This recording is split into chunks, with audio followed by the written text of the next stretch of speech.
Now, I'm going to convene a regular meeting of the Brattleboro Selectboard. And, John, was this regular meeting properly warned? Yes, Daniel, it was also. Wonderful. We're going to go into executive session, so I'm going to make a couple of motions. The first one is that I move to find that premature public knowledge regarding pending or probable civil litigation or a prosecution to which the public body is or may be a party would clearly place the town at a substantial disadvantage because the select board risks disclosing its negotiating strategy if it discusses the proposed items in public.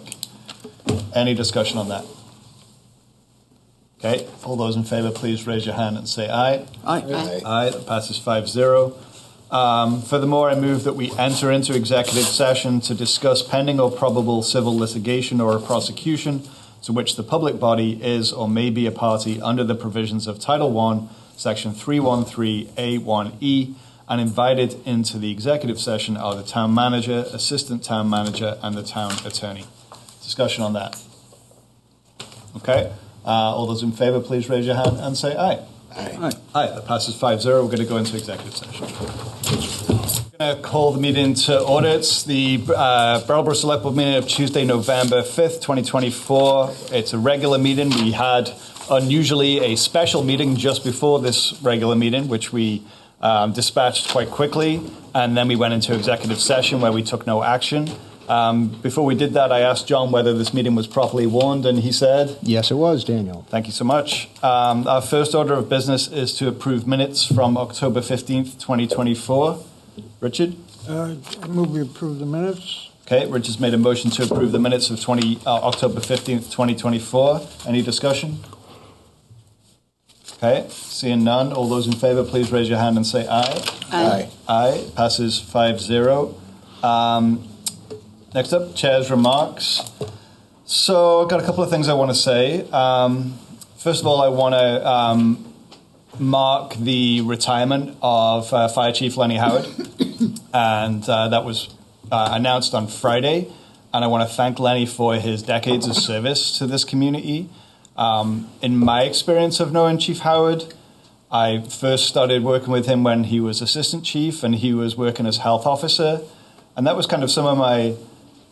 I don't know, some of the kind of most noteworthy kind of like Lenny Howard kind of stuff, because that is a person that behaved in such a compassionate manner, a kind manner, but also a firm manner, who knew that he wanted to protect the health and well-being of his community. And I saw that on a regular basis. As fire chief, he has led the department excellently and has, set standards and a culture that is really about serving your community, representing your people, and trying to, proceed with excellence in all things. And so I just want to kind of recognize Chief Howard's career and thank him. And progress. And we'll have that remix. Thanks, Franz. And so thank you to Chief Howard. I'm sure other board members will have things to say, and I'm sure that in time we'll have some sort of ceremonial kind of doings. But for now, I just want to note that. Secondly, I want to speak to the scheduling of this meeting. There were several people in the community who wished this meeting wasn't happening tonight. And I want to sort of peel back the curtain a little bit and let you know that we tried our best to have this meeting not happen tonight. We know that people are probably distracted at home watching the election kind of come to a head. We also know that we probably won't know anything for quite a few hours at the very least, and probably maybe even a couple of days. So we tried to have this meeting be last night. We tried to have it be tomorrow night. We tried to have it be on Thursday, and for a variety of reasons, mostly to do with people's availability, we weren't able to make that happen. I did get some late-breaking feedback on Friday afternoon that, what if you'd had this meeting start at 7 o'clock? And I'll be quite honest with you, it just didn't occur to me, okay? And so here we are at 6:20 now on a Tuesday, which is our regular time, first and third Tuesdays of the month. And so we wanted to have this meeting be as few items as possible, and we're going to really make the laser focus be on our FY26 budget. It's a big bit of business. We don't need to resolve anything tonight, and so it will be the beginnings of that process that will last several months. But I just want to let you know that I heard your feedback, and we tried our best, and here we are.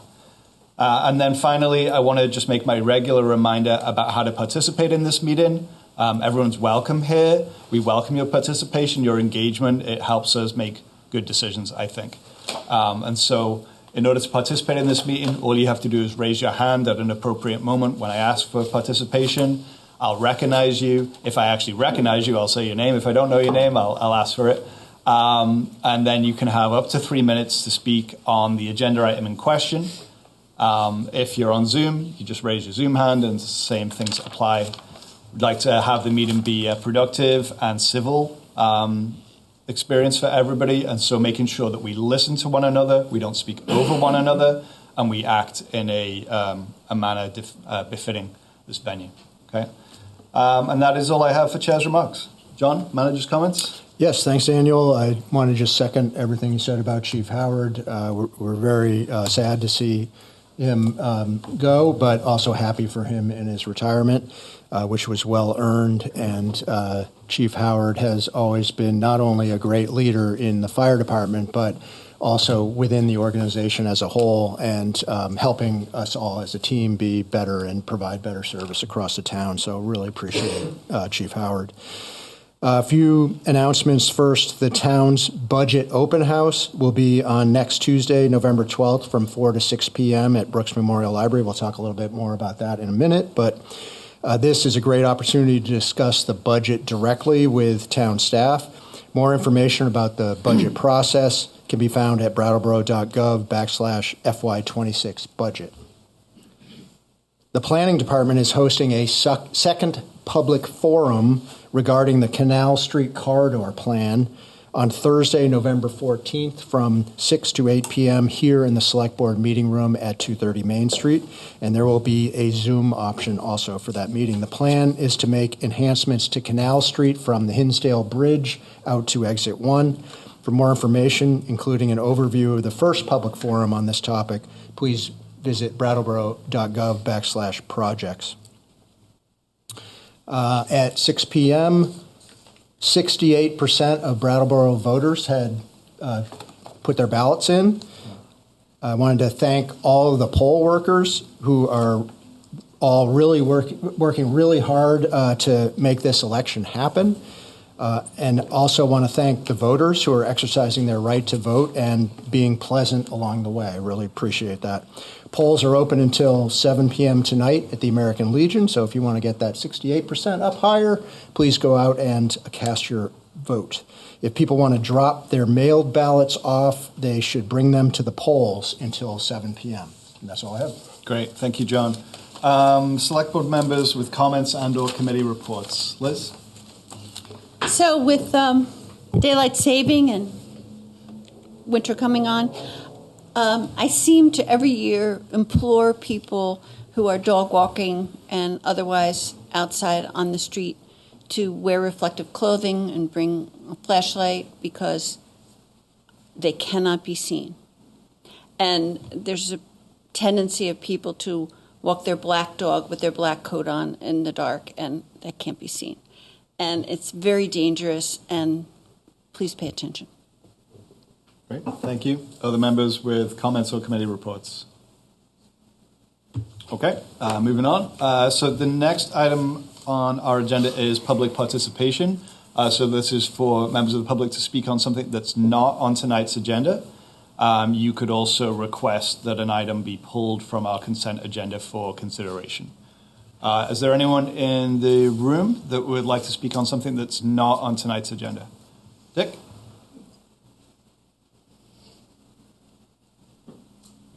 Thank you, Mr. Chairman. Dick DeGray, District 8, I believe. That's where I voted today, so I hope it goes through. I want to take a minute to thank some people. I came out of semi-retirement from doing the flowers and did them up in West Brattleboro. But I couldn't have done it without the help of the people that I'm going to mention. They were a critical part of doing that, and certainly the people have enjoyed that First and foremost, Ahmed Richard Flowers, and Mary and Mike Casey, who were very helpful in assisting with watering and changing out the flowers, and then we'll be picking up the baskets tomorrow off the bridge. But without them, I would not have been doing flowers, because I made it clear that when people asked me if I didn't have any help, I couldn't do it. So kudos to them, and I appreciate their hard work. Thank you. Thank you. Other members of the public who wish to be heard on something that's not on tonight's agenda? I think we have somebody on Zoom whose name I can't quite see from here. Somebody on Zoom named Jester Jersey. All right. You're recognized. If you could just introduce yourself. Hello, can you hear me? And yeah. Okay, wonderful. Good evening to the town of Brattleboro Selectboard. My name is Jester Jersey, and I'm one of the newest members of Brattleboro Common Sense, also known as BCS. Thank you for allowing me to speak this evening. As most of us know, today is a national election day, and it is a democracy's will and hope that those who are eligible to vote have done their patriotic duty. However, while many are able to vote, some were not able to. I'm referring to many 16-year-olds who have once again not participated in this federal election. Although 6 cities in Maryland, in addition to the only city in Vermont to enfranchise 16-year-olds, Brattleboro, were able to participate in local elections, no 16-year-old was able to weigh in on the presidential election. Thanks to the passage of Brattleboro's Youth Vote Amendment and the bill's unique features, it not only allowed youth the ability to vote, but a greater say in local government. I want to personally thank those who are listening and who support the amendment. Thanks to you, local youth have been empowered, enriching both their lives and democracy as a whole. But there's more work to do. Young people outside Brattleboro do have a voice and a stake in our country's future as well. At this time, there's currently a national bill to lower the federal voting age to 16, as authored by Representative Grace Ming of New York City, called House Joint Resolution 16. I and other supporters of lowering the voting age across the country have been working on bringing awareness to this bill, which is set to expire at the end of this congressional term in January 2025. Towards that end, I, BCS, and other youth supporters are collaborating on a local awareness day event that will be happening next Saturday, November 16th, to bring more awareness to this bill in hopes of empowering more young people across the country, like Brattleboro has done. I encourage those interested in participating as attendees or as volunteers to reach out to me through the Brattleboro website, brattleborocommonssense.org, for more information and for any additional questions. Thank you very much. Thank you. Anyone else wish to speak on something that's not on tonight's agenda? Okay, then we'll move on to the consent agenda. John, could you just give us a summary of what's on it? You bet. There's 5 items on the consent agenda tonight. If you approve this agenda, you'll be approving a first-class liquor license, outside consumption permit, and annual entertainment license for North Chair Brewing, formerly the Whetstone Brewery at 39 Frost Street. You'll be authorizing the library to apply for a $5,000 grant from the John Henry Eldred Jr. Foundation to expand the e-audiobook collection for youth. You'll be approving the purchase of a replacement gas compressor for the wastewater treatment plant from Motion Industries for a cost of $16,725.48. You'll be approving the request from the Brattleboro Chamber of Commerce to suspend parking fees for the Holidays event downtown on Friday, December 6th and Saturday, December 7th.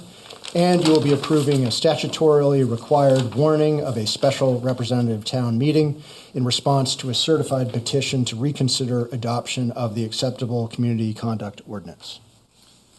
Thanks, John. Board members, anyone wish to pull something from the agenda? Okay, then I'll take a motion. I motion. Peter? I motion that we accept the consent agenda as presented. Okay, Peter's made a motion to accept the consent agenda as presented. All those in favor, please raise your hand and say aye. Aye. Aye, that passes 5-0. We're going to move on to old business. We have one item to talk about tonight, and I think our town attorney is maybe the person that's going to kick this off.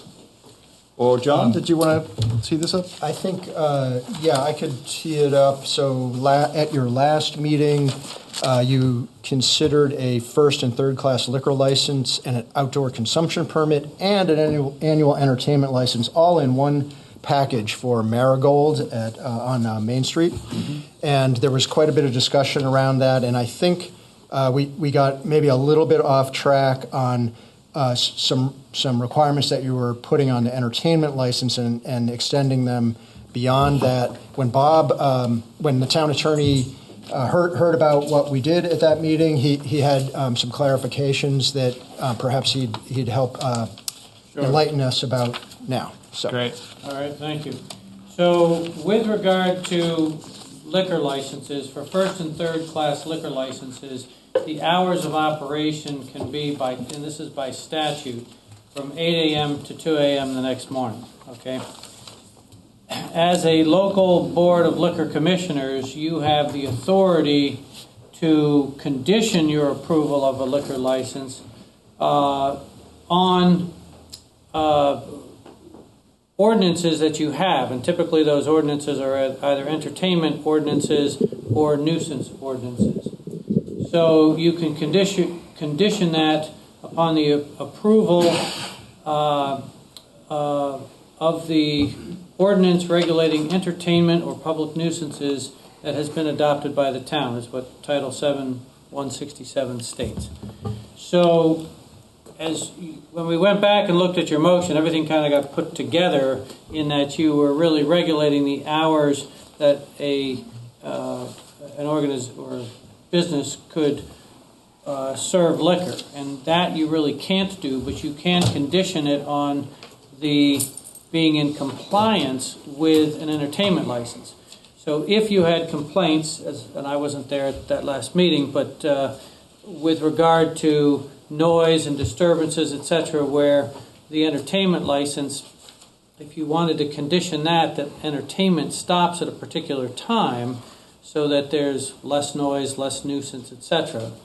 If there's a violation of that, then that gives you the ability to bring the liquor licensee in and revoke it, suspend it, etc. So that's your hook to be able to regulate that and suspend or revoke that license. So it's in the organization or the business's best interest to abide by the entertainment license, because that's the condition.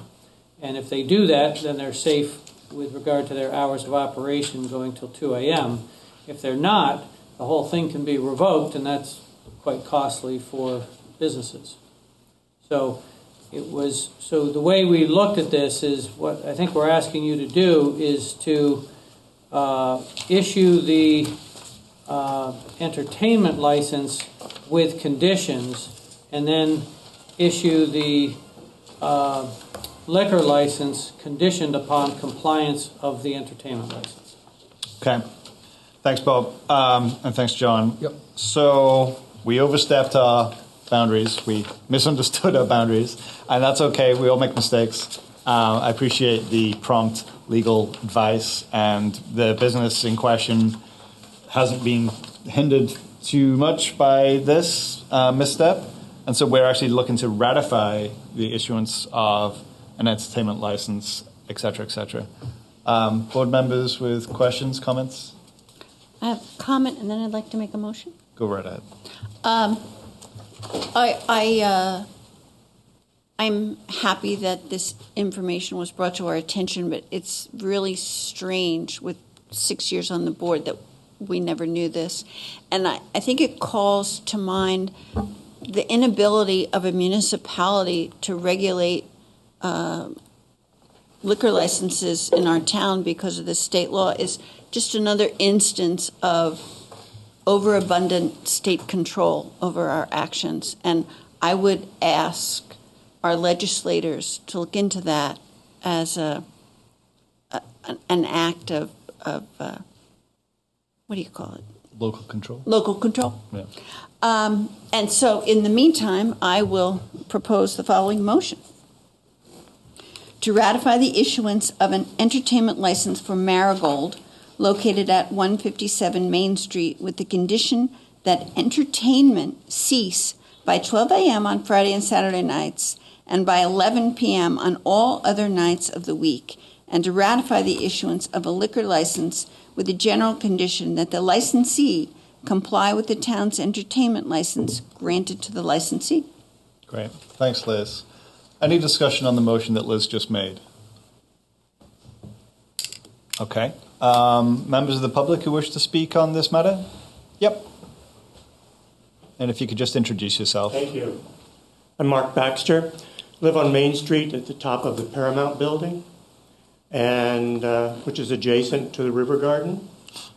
I wanted you to be aware that the Paramount Building and the Hooker Dunham Building create a horseshoe in the back of the River Garden, right around the deck and rear doors, and amplifying live music until midnight in a densely populated area of town is inconsistent with the use of that property by other people that live there.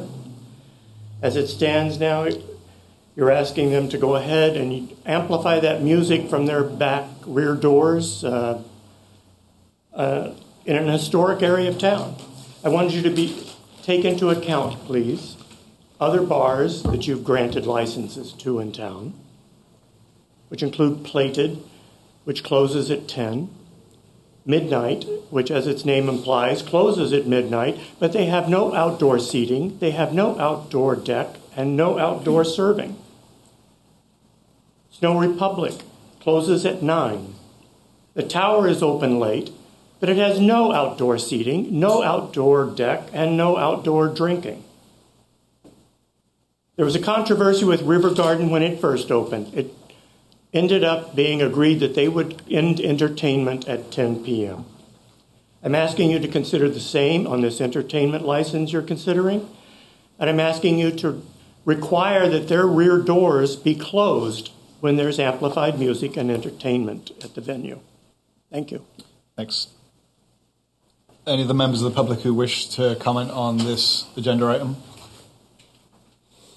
Okay. Any further discussion from the board? Okay, seeing none.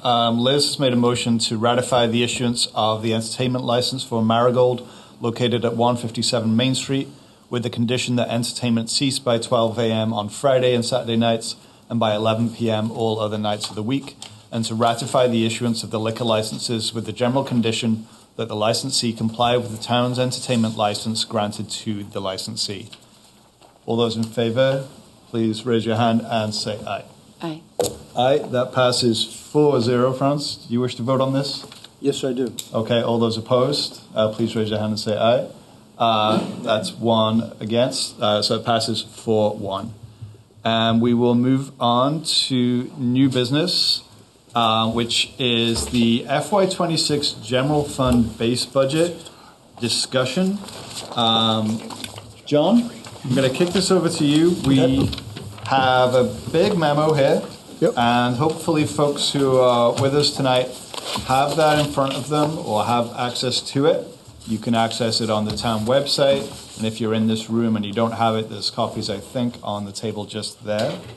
And so this is big, important business, and will occupy a lot of our next several months.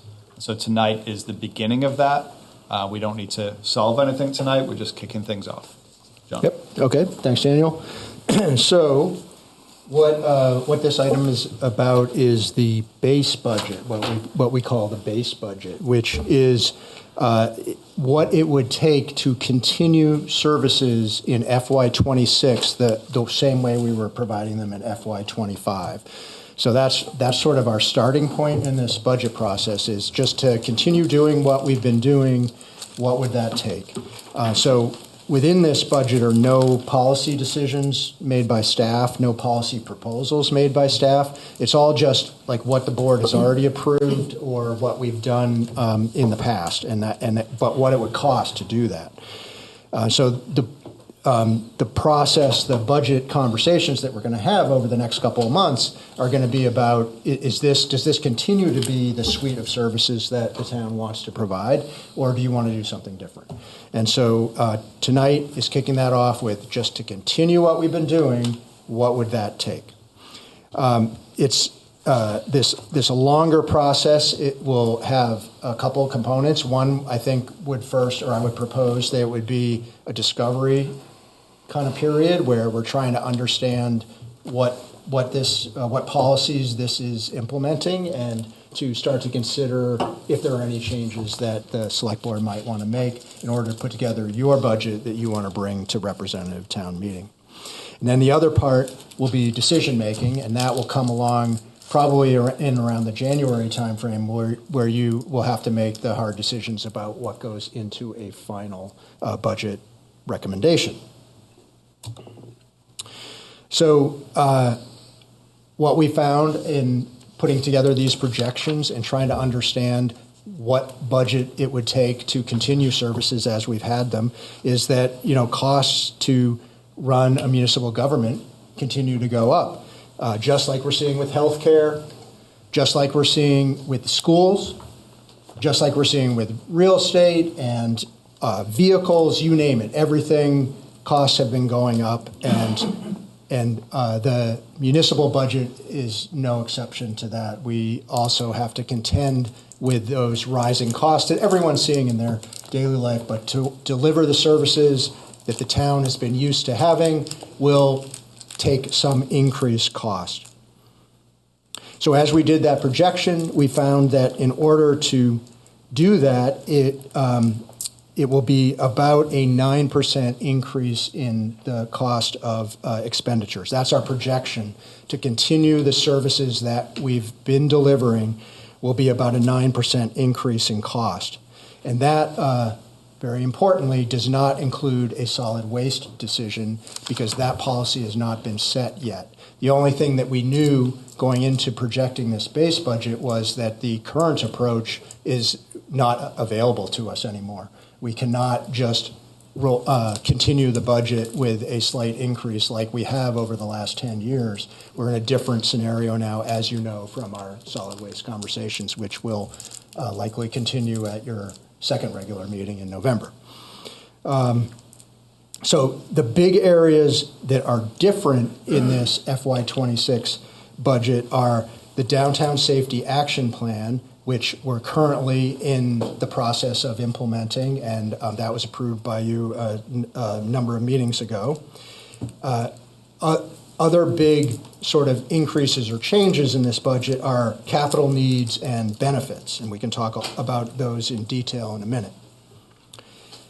Unfortunately, this 9% increase in expenditures, which everyone is seeing, is happening in a climate where we're projecting that our revenues will be down. We're expecting in the FY26 budget that we will have reduced revenues, which will need to be picked up by something in order to cover the expenditures.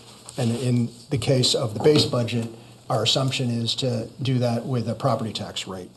So the projected revenues that we're seeing down are things like the pay-as-you-throw bag revenues, about $300,000 there.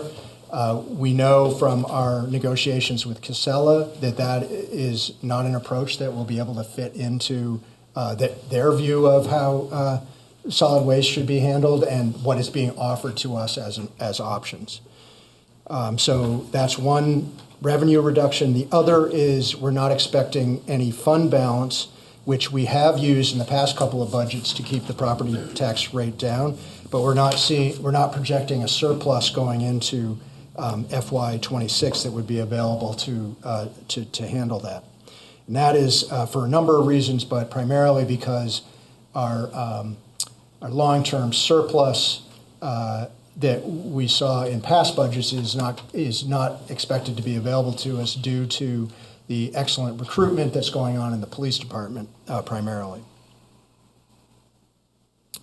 We also are seeing in the revenues, we're taking a continued conservative approach on ambulance reimbursement fees for service because we don't have the data yet to know whether we should anticipate that being higher than what the kind of modeling that we did when that decision was made last year. So we're kind of keeping that very conservative. We did add a little bit to that budget revenue, expecting because of a change in state law, which will allow for charges to be made based on a non-transports. So the combined impact of expenditures up and revenues down means that in this base budget, to deliver the same services will cost about $170 per $100,000 of assessed value more in FY26 than this year in FY25. So if you were, and I'm not proposing that you just endorse this particular budget. There's obviously a lot of decisions that have to be made. But if you were to just proceed with this base budget, the median home in Brattleboro would have a tax increase of $300 over the course of the FY26 tax year. So for $300 more, we could continue to do the services that we have been doing, plus incorporate the approved changes like the Downtown Safety Action Plan. That does not include the solid waste, which is still up to you to decide how we want to address that. So if you do nothing to change the base budget, it'll be a little bit less than $1 a day increase to the median taxpayer to implement this sort of a budget. So I'm going to talk a little bit about the base budget assumptions. These are the assumptions that go into building a base budget. And if you look at page 3 of the memo or page 49 of the packet, this is what I'm going to be talking from. And right now, what we're assuming in this base budget, again, continuing services, what it would cost, is the current service levels and staffing would be consistent with FY25. The exception, of course, as I mentioned, is the approved Downtown Safety Action Plan. And another exception is that the solid waste solution is not in this base budget. So those were some critical assumptions going into this. Another critical assumption was that personnel costs would be projected in this base budget based on approved collective bargaining agreements and level funded cost of living. So last year, the board and the RTM approved a 4% cost of living. We assumed in this base budget that that would be level funded and that the agreements that we have on the 4 collective bargaining agreements, which we're in the second year of, would also be upheld, and we wouldn't be going back to the bargaining table. Another assumption was that services and supplies would increase at about a 6% rate, and that's based on our knowledge of where a lot of the costs for things like fuel, electricity, small tools, parts, everything is running at about a 6% increase. That's what we're projecting into FY26. The base budget built out the human services consistent with RTM guidance that you had back in March. Sustainability fund transfers consistent with previous select board guidance, and a capital transfer consistent with projects and equipment in our long-term capital plans. On revenues, the assumptions were that sales and rooms and meals tax would be projected at a 5% increase over FY24 actuals. That is our best guess at what those revenues would be. We also, as I mentioned, took conservative estimates on all the other fees for services. So if you look at page 4 of the memo or page 50 in the packet, there's a table, table 2, which runs down the expenditures in the base budget at a high level. And if you look at that, so the expenditure category is on the left. The amount that we spent in that we budgeted in FY25 is the second column. What we're calling the base budget for FY26 is in the third column, and the change there, and that's the kind of the significant thing here, is so, for example, we're projecting staffing to be consistent with the collective bargaining agreements will be up about 1.1 million, or a 10.6% increase. That would be at a cost in the sixth column there of an estimated $931 per $100,000 to cover the cost of staffing in the base budget. Benefits in the next line are up about $1 million for $394 per 100,000. Department expenses up about 100,000. Services and supplies in the base budget are down 700,000, and that is the removal of what we know is not a viable solid waste solution. So that is addressed in the budget alternates instead. Fund transfers are up about 700,000. That is, I believe, all in the capital fund transfer line. And then debt service is down about about 100,000, excuse me. And that is because we continue to pay off principal on our debt, so the amount that we're paying keeps notching down a little bit every year. So the total change in expenditures is, as I mentioned before, about 9%, and is a total of around $2.1 million increase in expenditures, again, without a solid waste solution. And so that the estimated cost per 100,000 would be just over $2,000 to cover that increased expenditure. Next thing I'm going to point to is our projections in the base budget around revenues, and that is described in Table 3 on page 6 of the memo and page 52 of the packet. Here, again, we have the revenue category. We have what was in the FY25 budget, what we're projecting in the FY26 base budget, the change and the percentage change. And so the big things here are because we have a reduced fees for service of about $300,000 and a reduced use of fund balance of about $300,000, that forces the property tax line to increase higher than the 9% increase in expenditures to about a $2.6 million increase in property taxes. It is also offset a little bit by a $100,000 projected increase in other revenues. So the budget alternates that I've been referring to several times are listed in attachment D of your memo, which is the last page of the packet.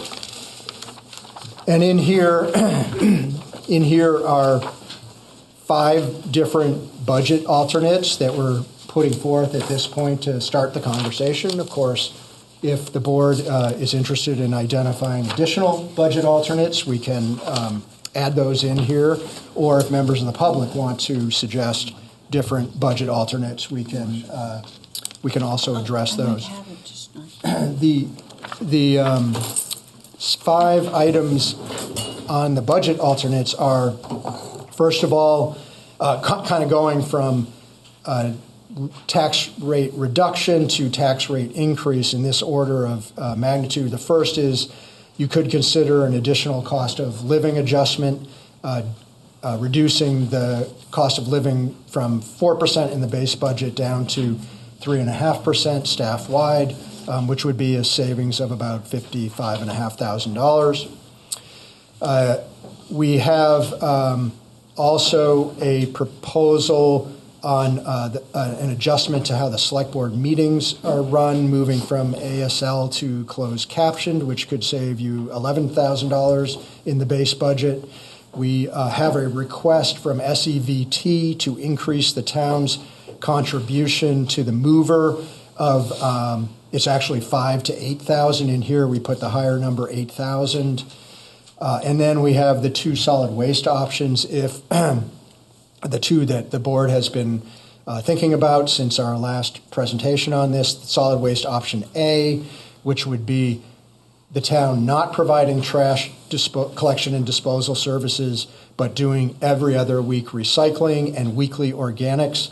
This would be a approximately $967,000 alternate back into the base budget, which would have a tax rate impact of another 5.5% on the property tax rate, or an estimated impact per $100,000 of assessed value of $79.39.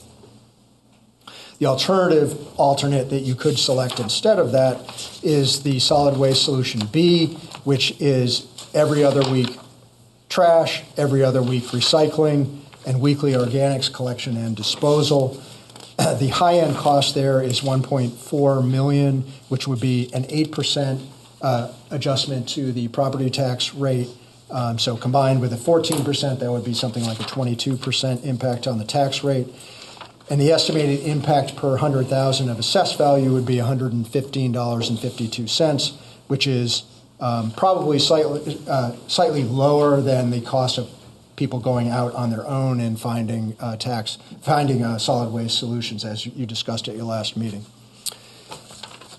So those are the budget alternates on the table that the staff provided you. Of course, if you have other areas that we want to explore, we can do that, and we can add to this list of budget alternates for you to make decisions about as we go through the budget process. I did want to mention that we have an online budget book, which Finance Director Kim Frost has worked tirelessly on getting that up and really providing a lot of the information in an easily digestible way. There is a link in the memo to where that online budget book lies on the town website, but it is essentially, you can find it by going to the projects page for the FY26 budget development process.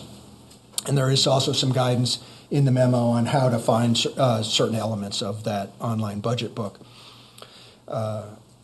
Finally, I want to talk about next steps. So we have several questions which we're proposing to the board for you to consider tonight. Those or others if you want. I'll step through those in a minute.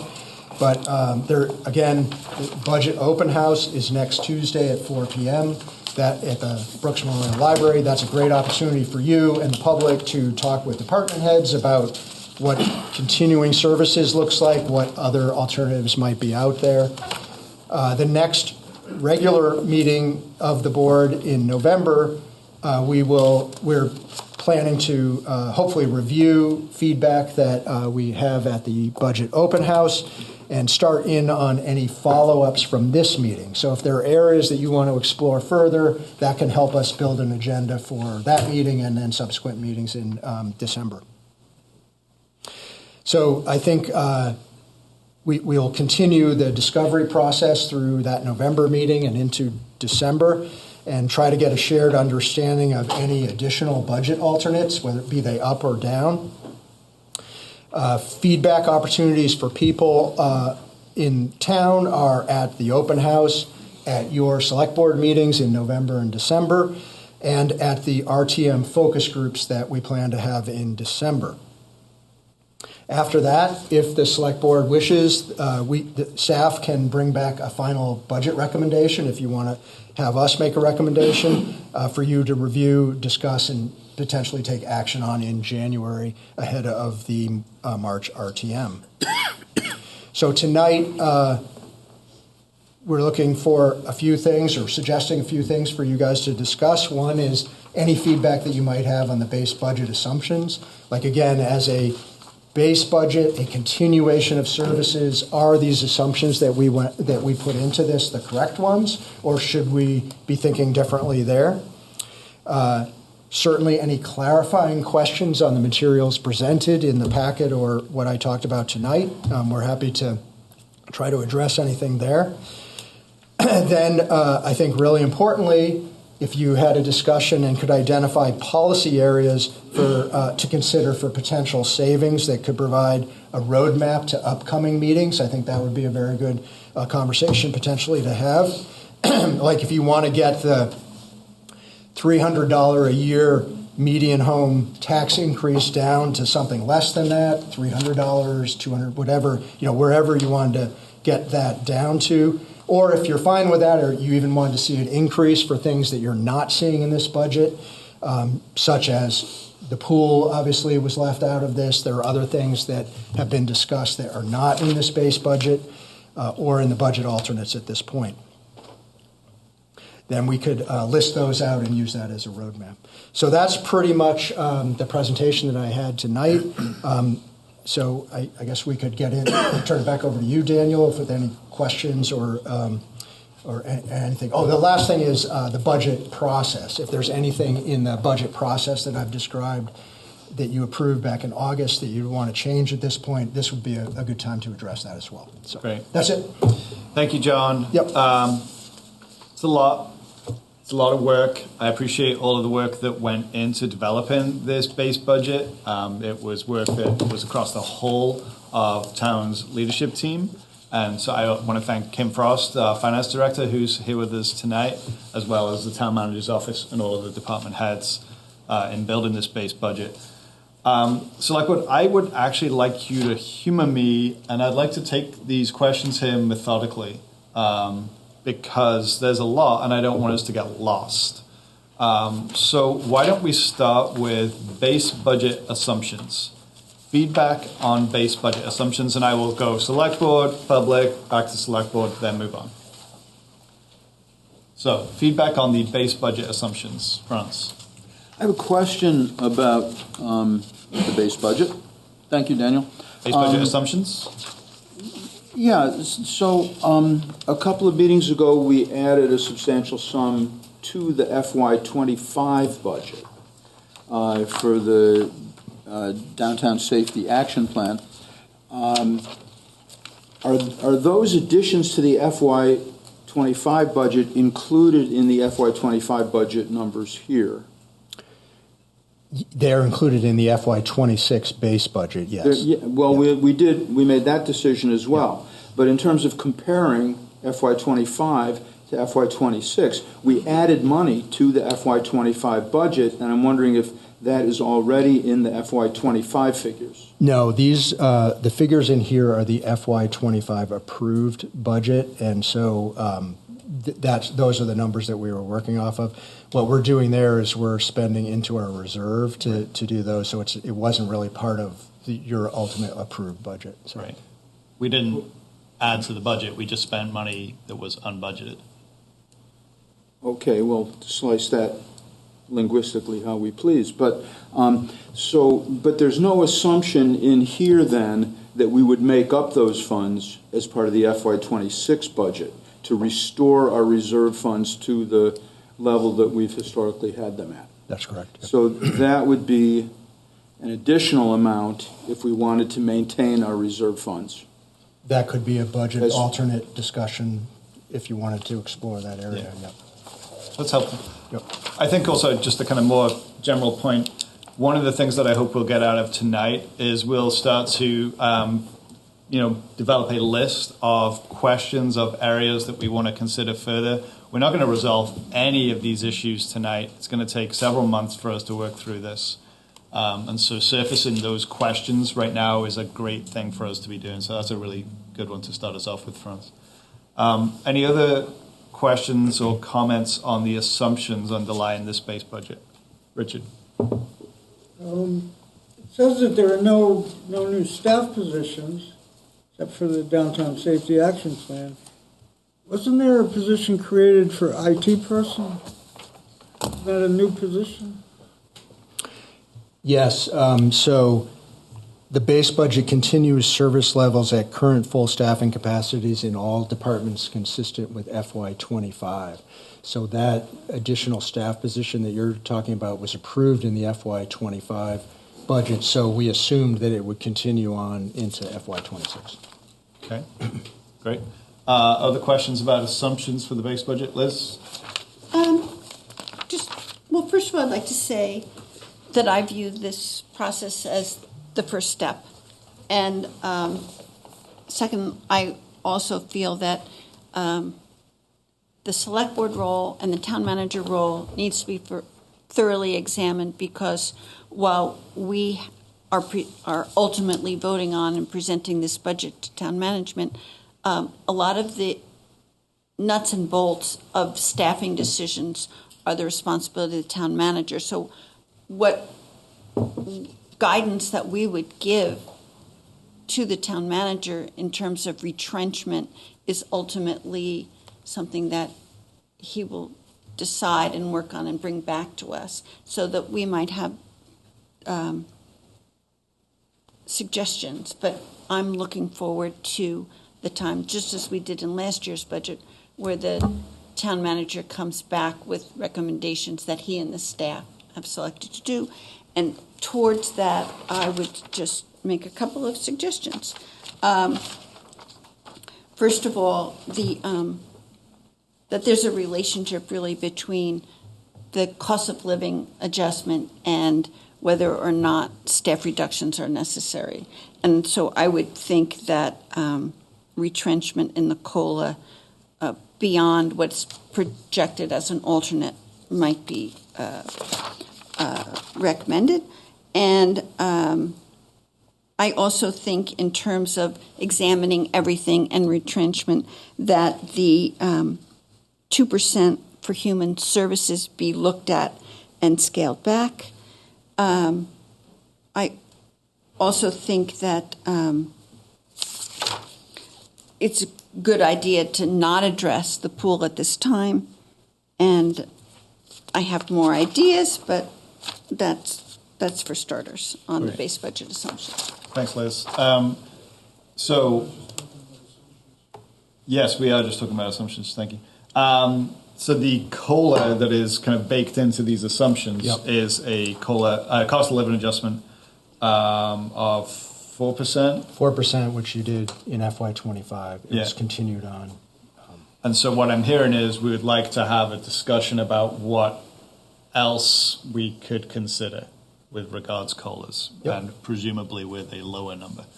And then the human services assumption is based on an RTM guidance that it's a certain percentage of the general fund budget, and that is RTM guidance. It's not law. And so we could take a look at doing something different there. And I would caution that, like, when we do that, I can guarantee that we will then relitigate that at RTM. But that's okay. That's how it works. Cool. Anyone else got questions on the assumptions that underpin this base budget? No? Okay, I will just add one. I feel like the capital planning, and maybe I'm misremembering, but I feel like we used to do more of a kind of long-term financial plan in the spring that led into some capital planning. And I think in our next budget cycle, we should really consider whether there's something to be done in public around that. I know that this is happening definitely at the staff level, but having an opportunity to talk about it in public with the select board and the members of the public giving feedback would be helpful.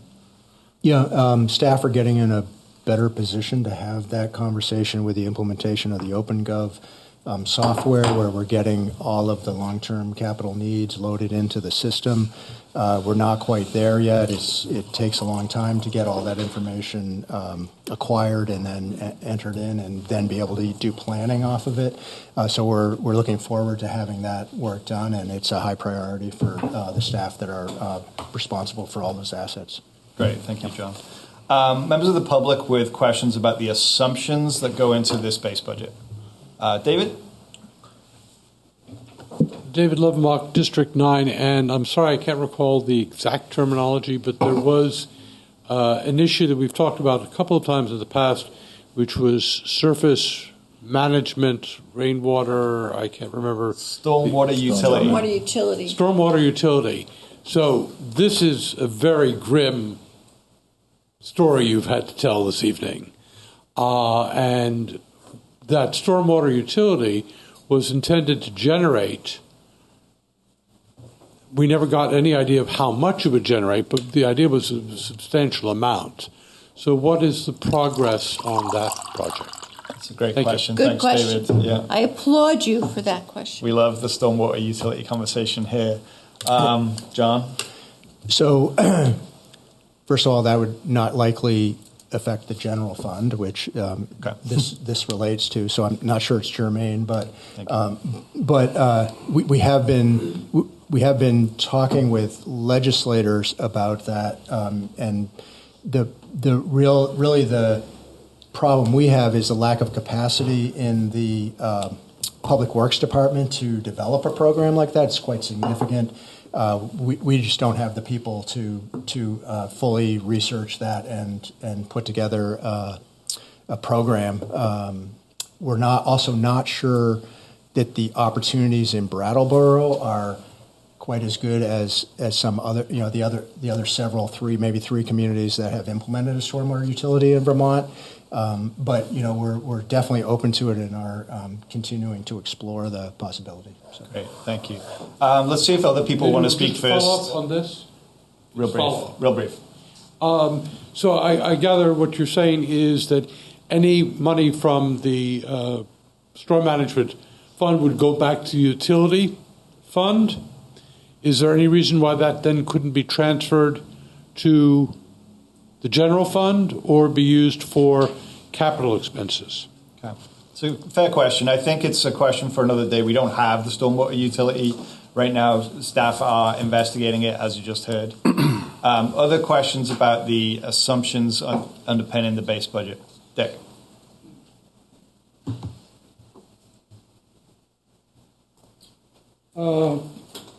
Talking about the collective bargaining agreements, there are department heads and a multitude of employees are not covered under collective bargaining agreements. I would ask that the payrolls for all department heads be frozen at this current level. I think that would go a long way with easing the pain. I do agree with Liz. The COLA for Social Security people is going to be 2.5 this year. So regardless of what you do, I can't call Social Security up and say I need a 12% raise because the taxes in my town are going up. I was a little confused. I went down and looked at the revenue line item for rooms and meals, and I believe you said it was in at 5%. When I get there, I'll tell you what page it's on. It's page 2 of attachment A.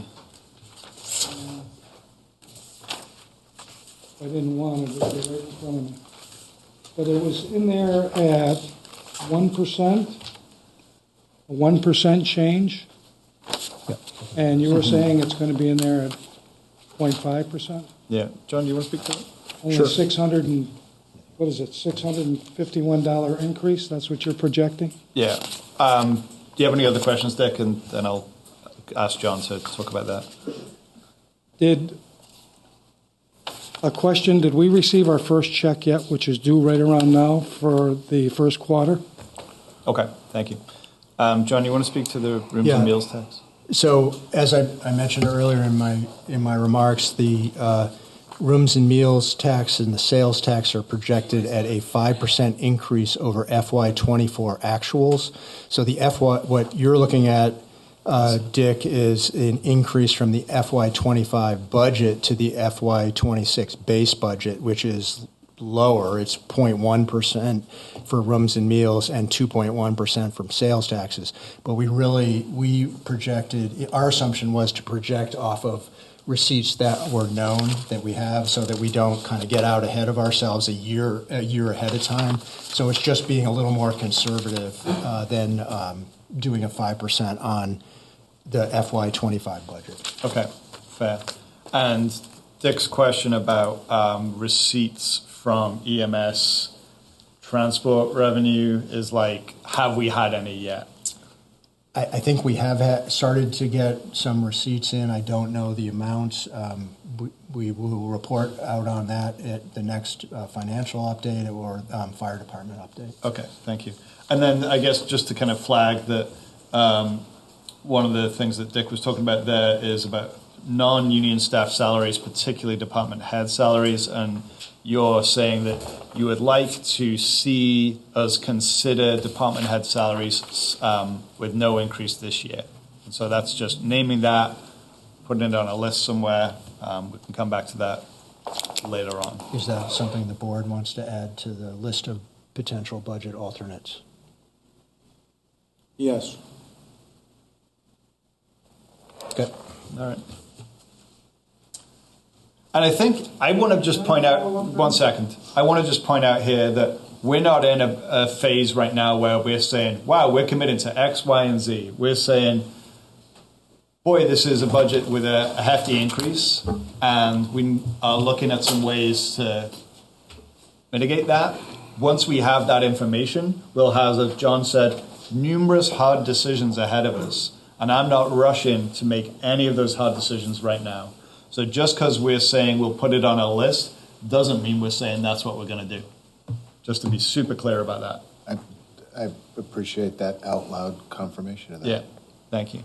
Go ahead, I John. could just add something to that, Daniel, and that is, so each thing that you add is a significant amount of staff work to try to bring that out and understand it. So I would just, you may want to prioritize those. Right, so maybe when we've got a big list, we can kind of check back in and be like, okay, which of these things are like critical? That's a good point, thank you.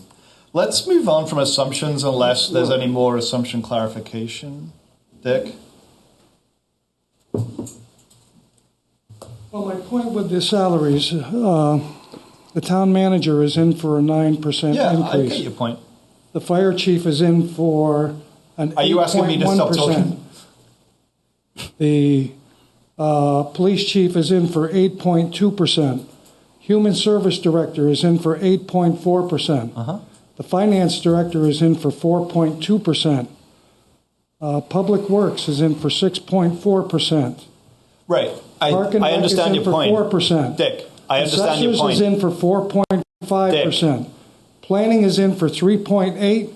Town clerk 3.9%. Thank you. And library is 4.2%. You just and spoke. so I was talking about a COLA of a 2.5% increase.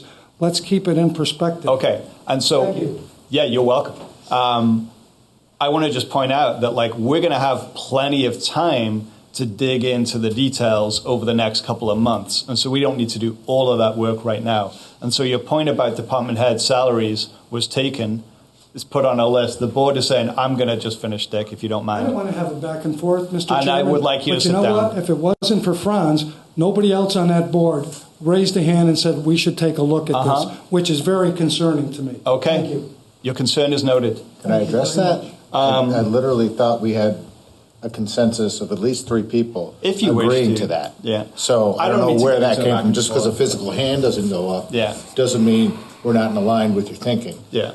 So let's just bring it back a little bit for a second. So everyone in this room and people who are not in this room who contributed to this budget understands that this budget is very, very, very challenging.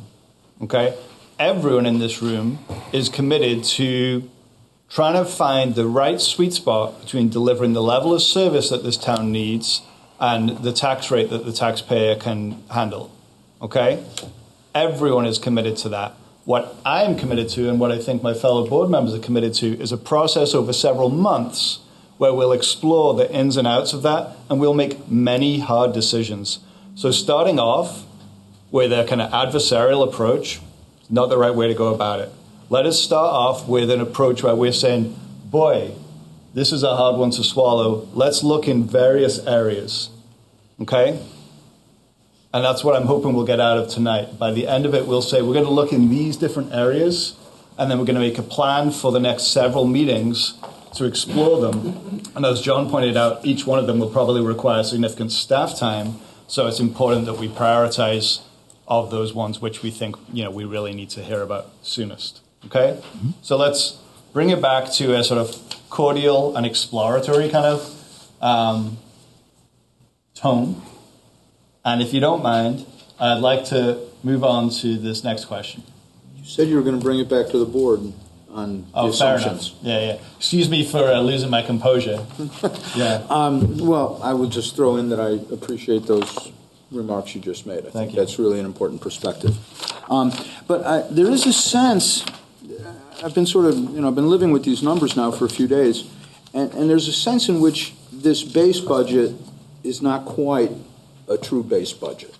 because it doesn't include the solid waste that is a part of our current level of services. We're not including that as a cost that we're looking at as part of the base budget. And to really be a base budget, I think we're talking about not cutting services. So that would mean including some kind of solid waste option. Having been part of the solid waste discussions here, it seems to me that what's going to happen, and I don't want to do something prematurely, but the momentum has been in the direction of maintaining our current level of services, which is very close to the budget alternate that's in here, with a $1.4 million price tag attached to it. I mean, that's really the level of service that we have now. So if this is going to be considered a base budget that includes solid waste, I really think that needs to be somehow reflected in our thinking. And the way that gets reflected in my thinking is that if we're looking at a 14% tax increase in this base budget, and we add in the 8% tax increase that would correspond to that solid waste proposal, we're really looking at a 22% base budget increase, at least in the sense that I'm thinking about a base budget. So I just want to mention that as we're dealing with the assumptions of the budget, that's kind of one of my assumptions. Yep. Fair. Okay.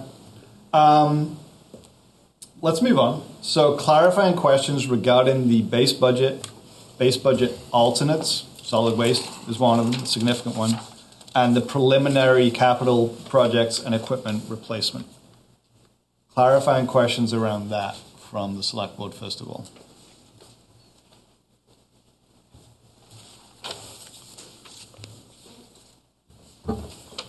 Okay. I'll kick off. So I think it's important to note that and I think you addressed it in your memo, is the main drivers of increases here are the Downtown Safety Action Plan, which the Select Board considered and adopted during, September? Some of which included an unbudgeted amount for this current budget cycle that we're in, and some of which made a commitment to having that be in the FY26 budget, which is what we're looking at today. And so I think it will be important for us to have a visit with the police department to hear more about the Downtown Safety Action Plan, to hear about whether the scope and size and cost of that plan is something that we still wish to move forward with, and also maybe hearing about the implications or the potential implications for doing something different, right? We want to weigh both of those things. And so I'm not saying that we need to go back and undo that decision, but I'm saying that we might need to have some further public consideration of it. I'm seeing some people nodding. Yeah. Liz? It's always great to hear from our police chief. But I feel very strongly that that was a decision that needed to be made, that we need to act, and that how long that this effort continues is something that the Select Board will continue to monitor. But I have no interest in re-examining that. There's many other things in the budget that can be looked at, but that decision, freshly made, is I'm still very positive about, and I think this town desperately needs. Okay. And I understand where you're coming from. Go ahead, Franz. I agree that it's a very important program. It's something that we're committed to, but I would also be interested in hearing if there, how much bang for the buck do we get if we made it somewhat smaller, potentially? And I would very much like to hear the chief's thoughts on that. Okay. Richard, Peter? I said this when we worked on that original plan before, but we didn't do it within the context of the budget. We weren't looking at it. Well, now we have a context. It's a different time, maybe a short time, but I would argue that we need to review this now within the context of the base budget. Okay. Peter? So while we're reviewing a potential change to this plan, do we suppose that the reason this plan was deployed will be reconsidering their actions? I think that we need to kind of hold the line on what we agreed to, as hard a pill as it is to swallow. Right now, the people have been seeing a really positive change in our downtown. They approach me a couple of times a day, thanking this body for the work that we did there to improve our downtown situation. So to pull back in any way, shape, or form is not a good look. Yeah, thank you. And again, I want to just point out that what we're trying to do here is identify like sort of broad areas in this budget that we need to sort of take a close look at. And I think what's important is that this board gets to hear more information, gets to kick a few things around, public gets to do the same thing, we get to get some feedback. The feedback might say, you know what, yeah, that's a significant increase to our general fund, and we think it's worth it, and it will just affirm that that decision that was made in September was the right one. Okay? Well, maybe not, but I think we need to have that discussion. And I think, so the other area that I want to call out is solid waste. And we are planning on having a solid waste decision sometime in the next month, I think. Franz's point about, if we were saying that this base budget is really about kind of replicating the level of service that we currently have, yeah, option B, which is 1.4 million, probably, in my mind, is in this budget, right? I know it's not actually there, but like when I think about it, I can't imagine us saying to people who live in this town, you know what, go figure it out yourself. It was interesting actually because one of the things that we've talked about recently is like other communities that don't provide a trash service, and so Vernon is one of them. I have a friend that lives there. They just moved there, and they're paying $50 a month for Franklin to come and haul their trash and recycling every couple of weeks on an alternating basis. $600 a year, and I think that the most expensive option in our current proposal is significantly less than that. So Yep. I'm not saying that that's again, going back, we're not making a decision right now, but I want to flag that we're going to need to talk about solid waste, right? And we have to talk about solid waste. We need to make a decision on that. Peter? Yeah, so no, I would myself like to see that number reflected in this budget moving forward. Yeah. Just so that, because if we work hard to get this budget reduced and then add that back in, yeah, it's not, again, Yeah. just. It's a false calculation. Yeah, it really is. So we do need to include that number. And if we are taking a look at what we've done in the past, moving that number forward, we should be working with that 1.4 number. Okay. All right. John? So have we solved solid waste? I don't think we've solved it, but I think we should put the option B number in the budget. And I think for the budget open house, it'll be important for people to wrestle with that, right? Because then what we're saying is a 22% increase to property tax rates if nothing changes. And when people hear that headline, they're going to have their reaction to it, just like I had my reaction to it earlier this week, and like I'm sure many of the folks sitting here are reacting to it now. When the dust is settled on that reaction, then we get to put our thinking caps on and decide what we want to do about it. I'm going to stop talking. I feel like I've taken up a lot of space. We feel that way too. Yeah, thanks, Peter. Do you have something you'd like to add? It happens sometimes. It does. No, I'm good. Other board members? We want to talk about capital at all? Yeah, in a second. Yeah. I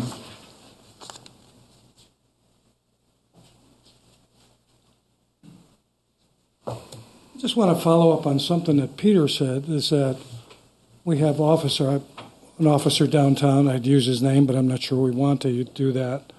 And people are feeling that things are happening down there. The chief, I think I said this at the last meeting that I was here in October, has 22 officers on the street. I don't think she's had 22 officers since she's been our chief, and that's going on 5 years. And she's been trying to get to the number 27. Now, we don't know what she can do when she gets to 27, but she asked for 3 more. I would have said, okay, let's see what you get when we finally get to 27, and she's been trying. And I agree with her method that she just doesn't take anybody. She scrutinizes, and she's done a great job with the people that she's brought in. But she's still 5 people short of that 27 number. Now, I agreed with the Brat team, and I think that will have an impact. I think where, honestly, you overreacted was to say, we're going to give you 3 more police officers. Now, I'm not opposed to hiring those 3 police officers, but not until we at least get to 27, because you're going to put money in that budget for ghost employees that I'm going to have to pay taxes on, that they're not going to be providing a service for me. And when you're looking at 20%, so reconsidering those 3 employees on a temporary basis, and it takes so long to get these people in, there might not be 5 people by the next budget cycle. I don't know. But to put 3 people in that she's probably not going to get to, or you can do what you did this year. Take that surplus revenue. Just revisit what you did and say, we're not going to spend that money, but tell her. And I would support that. But supporting 3 people right at this point, when we're probably not going to get them, and we're all going to have to pay taxes on them, when we're looking at a 20% increase, I would really, really impose upon you to reconsider. Because things are getting a little bit better just with the officer downtown. And when those Brat people, officers get down there, I think it's going to be even a little bit better. But let's wait and see before we just go, whom? I think it's incumbent upon us, because of where you are right now, even if you reduce those 3 officers, you're still going to be sitting at, 17% increase? That's huge. So I would ask you really to reconsider those and then say, we're not telling you can't have them, but let's get to 27 and see what that does. Thank you. Thank you. Yeah, no, you heard, and I think that would be part of a discussion that we'd have, in taking another look at it. Any other members of the public with clarifying questions about this budget, alternates, capital? Kate? And then after this, we're going to move on to possible service reductions or savings. Kate O'Connor, Brattleboro. The one thing I would love to see is we have the list of capital projects and capital equipment, but what we don't have is the Excel spreadsheet, if you think about it, that goes across and says really what years we need. Because I think those need to be revisited based on, can it go another year or whatever? Because we don't know. I went back to prior budgets, and some of those things are new, and so I think that would be really helpful to have. Great. Thanks, Kate. Is that spreadsheet already on the website somewhere? I think I've seen it relatively recently. It's like the capital replacement plan. Long-term capital costs? It's in the 23-24 annual budget book for RTM. That was for projects, and then the equipment long-term plan is a much bigger involved spreadsheet that is complex. I'm not sure that is posted anywhere. Okay, if those could be more easily available, that would be great. Yeah. Okay. Patrick? Yes, sir. I was just going to say, lots of time and lots of effort by a lot of people went into getting these documents prepared and put together and having them ready for this meeting. Those other capital planning documents, the 5-year project plan and the long-term equipment plan, we will get those finalized and made available quickly. Great. Thanks, Patrick. Let's move on to service reductions or savings. And so this is a place not to solve everything, but to kind of like raise some like general policy areas that we could look at for service reductions in order to bring this tax rate down. I got a list of about 10, but I can wait. Is that a page that I'm missing? I'm looking at page 53 for these questions. But really, we're talking about like, what do you see as places that you could imagine reducing the level of service in order to reduce the tax rate?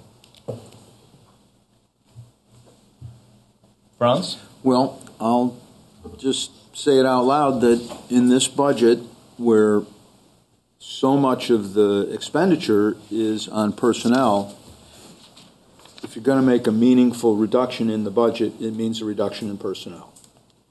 And how that would be approached and to what extent it should be approached, I don't have an answer. But I think if we're looking for substantial decreases in the amount that the town spends, it's necessarily going to have something to do with the number of people who work for the town.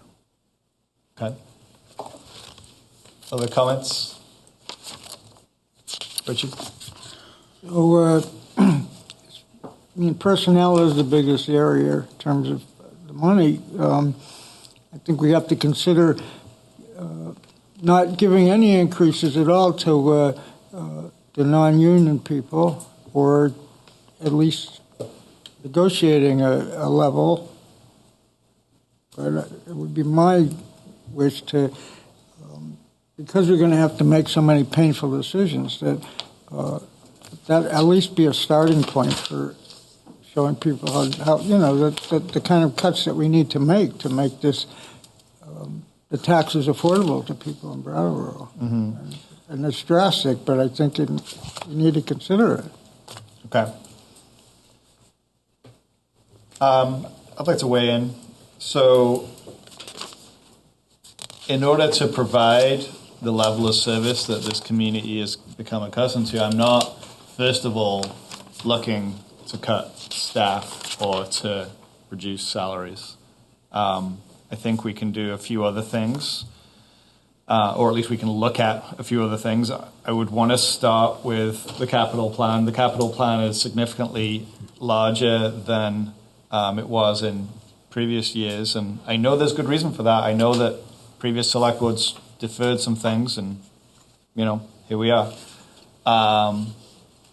But I would like us to be talking about, are there ways to responsibly reduce or delay these capital expenditures?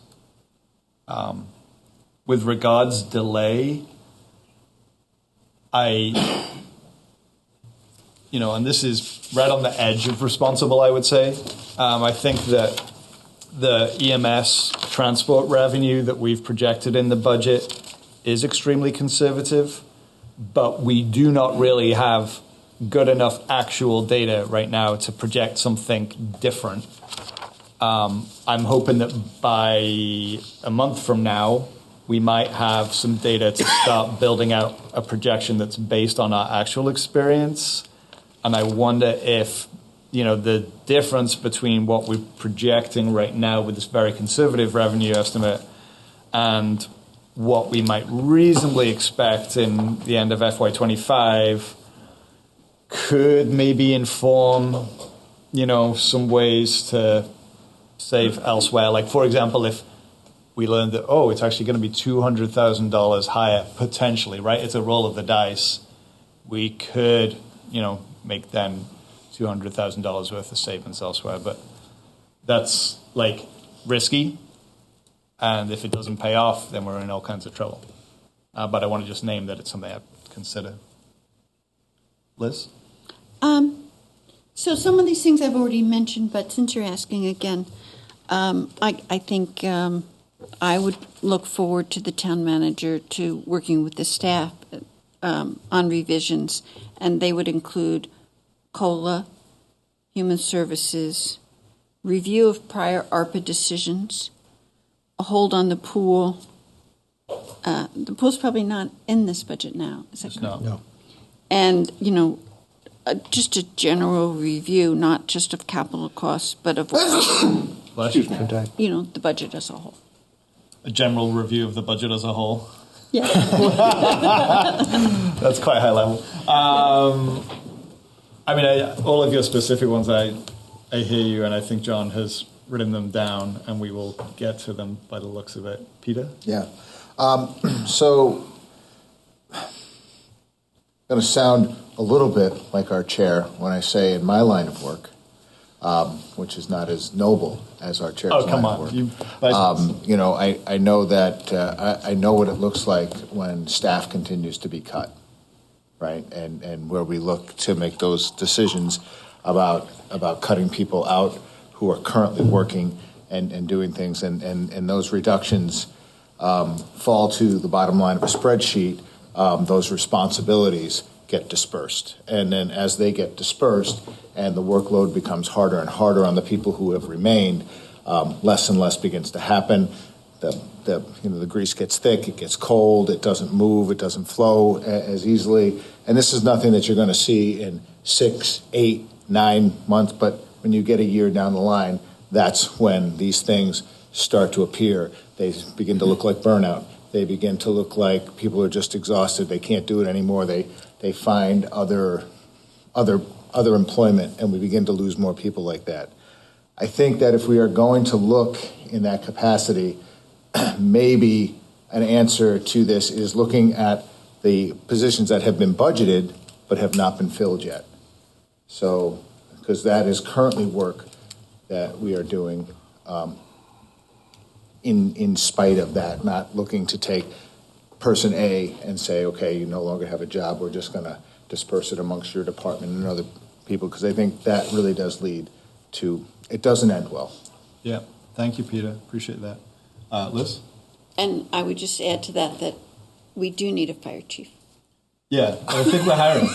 I had no intention of not. That wasn't part of my rap. Yeah, thank you. I want to talk. Oh, go ahead, Richard. You talked about capital budget. Could you expand at all, or get into any details what you meant by that? Yeah. So on a piece of paper somewhere. Attachment C is the list of capital projects and capital vehicles and equipment replacement. And so the projects are things like road paving, sidewalk replacement and repair, retaining wall infrastructure, bridges and large culvert infrastructure. And, that is all critical stuff. We pave fewer miles of roads, and we definitely hear about it, right? We hear about it as it is. The Public Works Department has already told us that the amount of road paving that we're doing is significantly under what we need to be doing, but it's what we can currently afford previously. So I was proposing that we consider these capital projects and look at reducing the scope of them with a bid to save us some money, but you've got to understand that reducing the scope of them has a level of service impact. More potholes, less safe sidewalks, that kind of thing. And, bridges and culverts in the current, era that we're in, we need to be investing in our bridges and culverts, not reducing. But I think we owe it to the public to have a consideration of all those things so that we can all understand what the cost and benefit, is. Liz? I really appreciate you saying that, Daniel, because I happen to know that you love paving and sidewalks. I do love. No, I mean you do, and so that's a big ask on your part. And I think one of the ways that we can kind of skin that cat is to look at what our DPW staff can do versus what outside contractors would do. And I think that that's a way to create some savings. Right. Are there savings to be had by doing work in-house? I would imagine there are probably reasons why we don't do the work. Yes, I know. But in terms of if you wanted to reduce that budget, I think keeping our own people doing that work would be appropriate, and going outside would be the way to reduce the budget. Yeah, John? I will point out that we so in doing this, developing a long-term capital plan, which nobody's going to like to see that. I know. But just in roads, I think we have something like a $16 million backlog, something like that. So every reduction here is like less chipping away at that backlog. That's something that I think we'll be able to get more and more of a handle on as we learn more. But what we would intend to do is, Daniel, what you and Liz are suggesting, but we'll also give you the risks and the upsides and the downsides of all of these items. So, Exactly, John. Yeah, Liz? I just want to take a note about the big picture. And, I as you know, my pet project for the year is to ask for state revenue sharing. And I think we can all see the significance and importance of that, but that's also more of a long-term item of educating the legislature for the need for such an item. But I think that we can see, that we all need to understand that Brattleboro is a hub town. Brattleboro is an older New England community, and costs are high. And then, also in context, this is kind of a post-COVID condition where costs are high, inflation is high, and also the needs of the community are great. So all of that context is really the stew in which we're making these decisions. Great, thank you. On that revenue note, I was wondering about payments in lieu of taxes. It's in the budget for $180,000 in revenue. Is there any work that could be done to look at those agreements that we have and see if we can have something that's more advantageous to the town? Okay. And that's part of our legislative agenda. Yeah. But I'm talking about our existing agreements with organizations that are tax exempt, right? And maybe some of this is like just learning a little bit more about our payments in lieu of taxes, our pilots. Yeah, there's quite a bit of work that's gone on in the past year on pilots, and we can update you on that and why we're projecting where we are with that. So that'd be good, I think, John. Yeah. And again, going back, this is educating the board, it's educating the community, it's so that we can all make a decision in the end that we can all live with. Or at least a majority of RTM can live with. Okay, let's go to the public. John?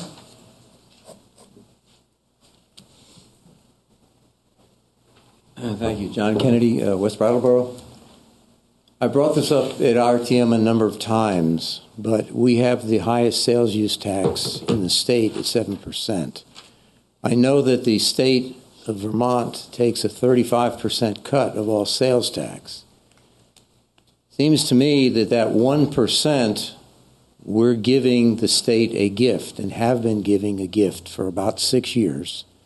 So in line with what Liz is talking about with revenue sharing, we have a strong story to tell about why we need that revenue sharing. I think we have a stronger story to tell. And I think the board maybe is where I should have been starting this conversation, to lean on our legislative delegation to bring some money back, because I don't think anybody in Montpelier has a vaguest idea. And I'm not even talking about directly to Brattleboro. I mean, as a hub community, that money can come back in roads and stuff that serves the entire county, because not all of that money is generated from Brattleboro. So I think that's something I'd like to see in the discussion somehow. Mm-hmm. Thanks, John. It's something that we talked about in our legislative agenda a little bit, but maybe continuing and we'll continue. Yeah. Dick?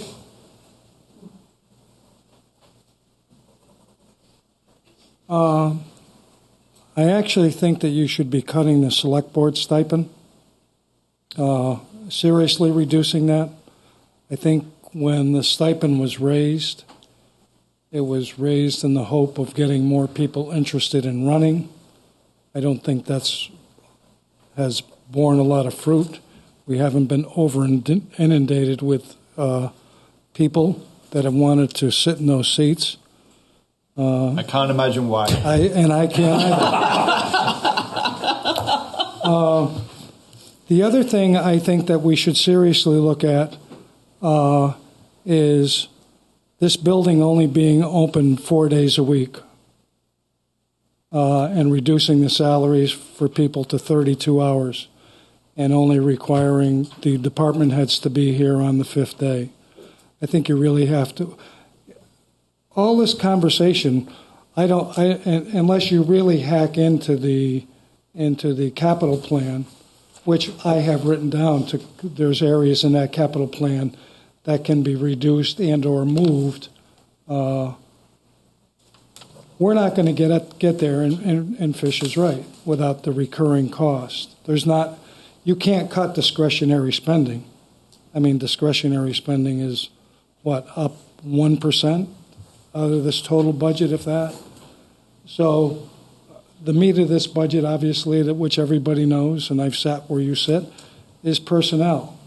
And so if you don't have the stomach for that, and it sounds to me like you don't, and Fish's idea, that would mean we don't hire the IT coordinator, because I don't think he's been hired yet.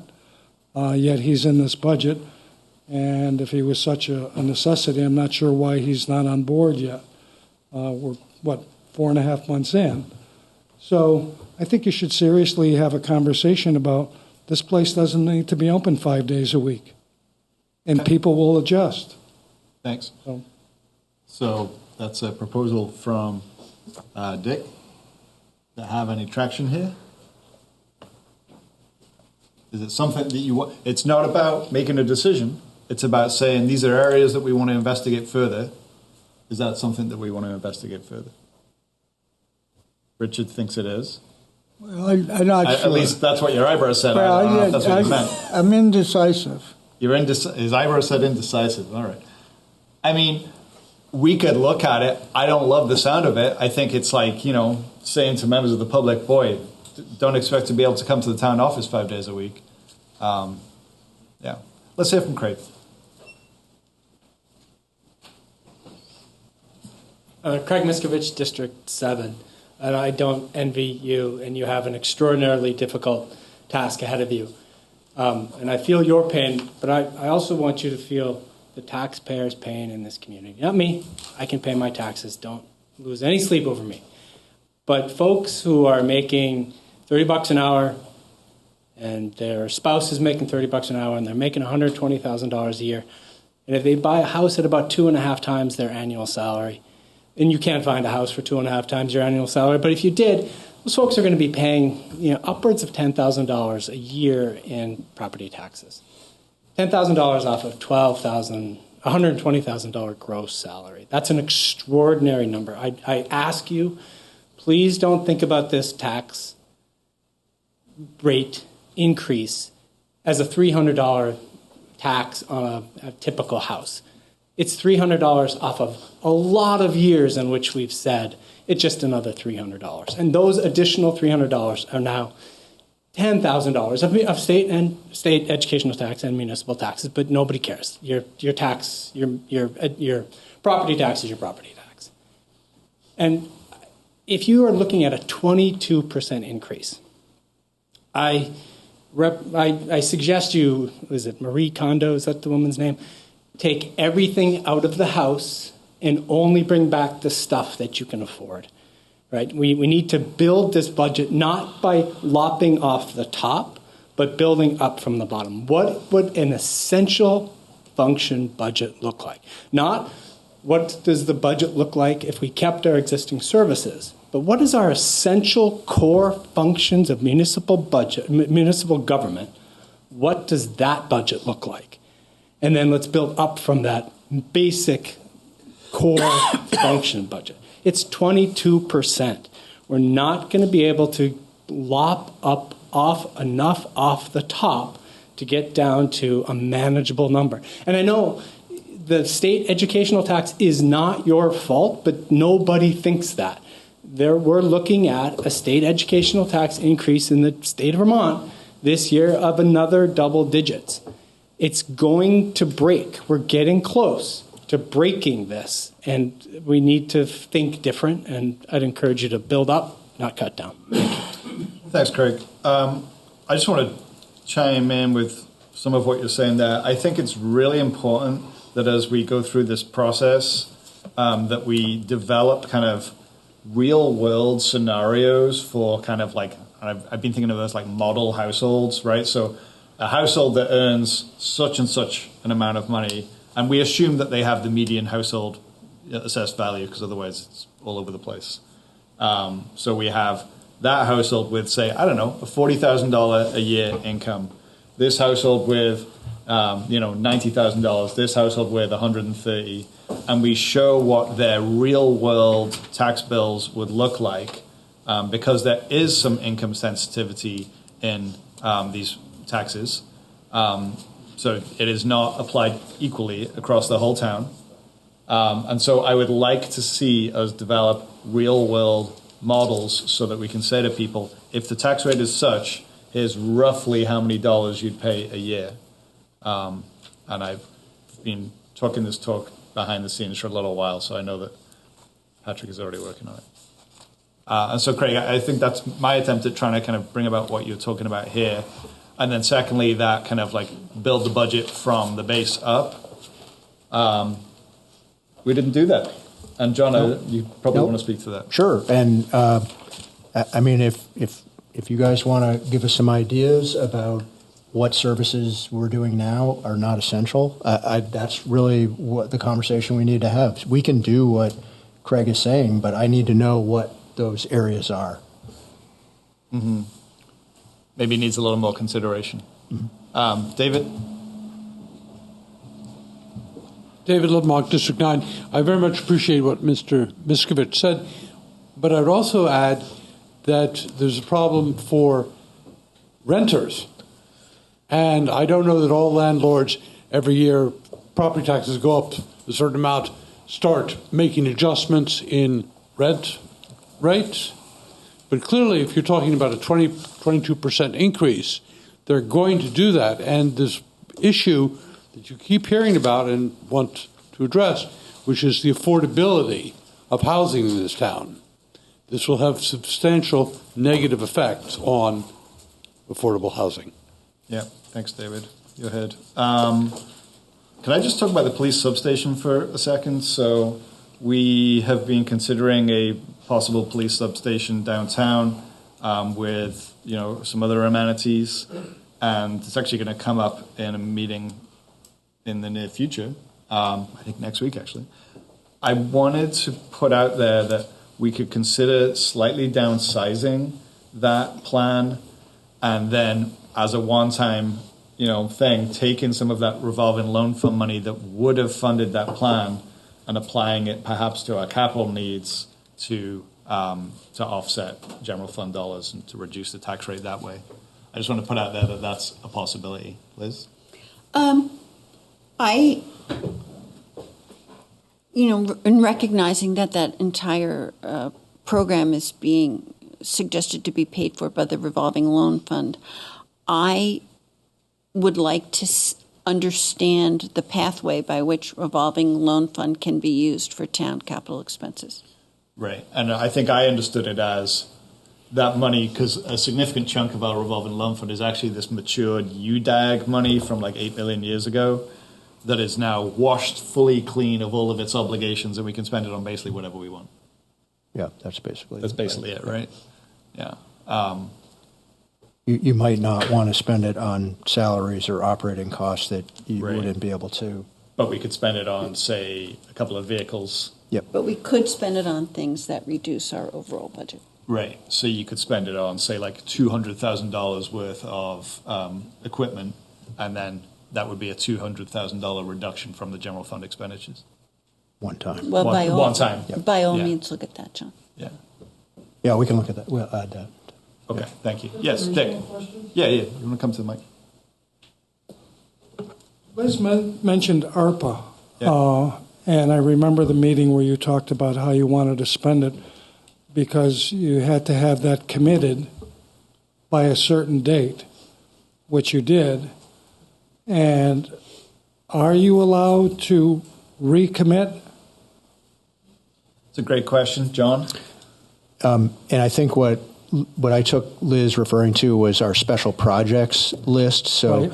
we committed the ARPA to spending that has already happened for salaries. So with that, we did a transfer out of the general fund into a special projects fund. There is some remaining balance there, so we can look at reassigning that if for projects that have not been spent yet, and that's what we'll analyze for you. Yeah, I'd certainly like to see that. Thank you. Okay. Other thoughts on service reductions or savings? And I'm guessing this won't be the last time we'll talk about it. So if other thoughts occur to members of the public or the board, after this, we'll still be able to bring them up. Yeah, certainly. And again, we have a couple of months to do that. That time will go quickly.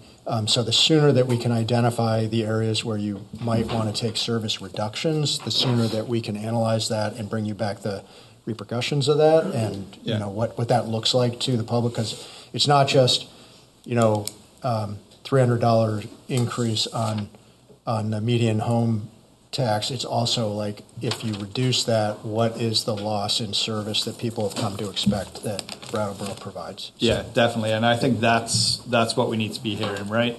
And I see you've got quite a large list there already.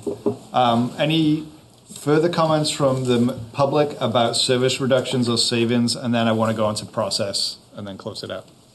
Dick? Let's go Kate first. We've heard from Dick plenty. Of course. Yeah. Goes without saying. Kate O'Connor, Brattleboro, and you might gong me on this, but I just want to kind of follow up on what Craig was talking about. You have to consider the taxpayer. 100% what Craig just said. But there's also something else. You got to look at this not just about this year, but it's what you're doing to future years. And you're borderline. If you do too much, you're building a house of cards that's going to fall on you. I sat where you sat for 6 years. I also worked in Montpelier for the governor for more than 11. And I saw 11 state budgets from start to finish. And you got to be really, really careful if you don't reduce now. As we're seeing, things are going from one year to the other to the other. There is going to be a time when you hit the ceiling where people can't afford the taxes anymore, which means you're going to have to cut personnel, you're having to cut services, and you're going to have to cut programs. To me, having all the experience I've had with this whole budget thing, if you don't get this under control now, you're going to be on a thing where we're going to have huge financial problems in this town, worse than you have now. So I just want you to consider, one, the crushing impact this can have on the taxpayer, but what this could have long-term on our long-term financial stability. And some of you, at least 2 of you, may be on the board when everything crashes down. I don't mean to be Chicken Little, but I've seen, at least on a state level, big decisions having to be made so we don't crush ourselves. So please just keep that in mind too. Thank you, Kate. And I want to say that continued engagement in this process is only going to make it better, right? So come in here, speak in your mind, being collaborative, trying to be productive, right? That's how we're going to arrive at something that the whole community can say, that'll do. That's us, So yeah, let's keep that going. Can we talk about process? So John kind of laid out a process that we approved in, the summer, with a series of meetings, an open house, some focus groups with RTM. We've already added another meeting next Tuesday. It's not a budget meeting as such, but we'll talk about the police substation plan, which could have some kind of tangential budget impact.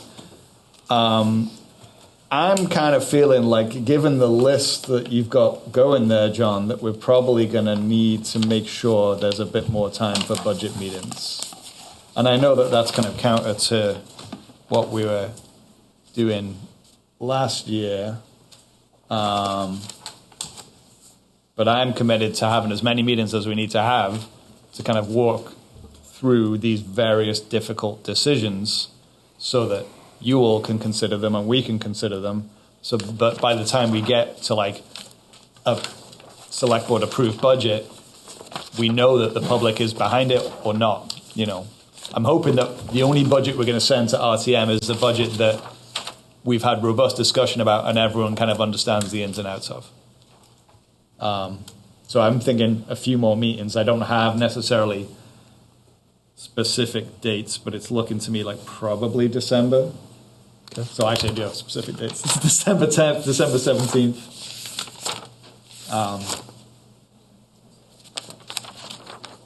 What do my fellow board members think? Are you ready to have some more meetings? I'm wide open on the 24th of December. Yeah, me too. I think we're going to earn our stipend. Yeah, we're going to earn our stipend, that's for sure.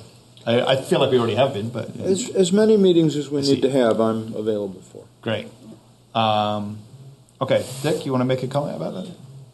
I'll let Kate go in front of me there. It's called turn taking.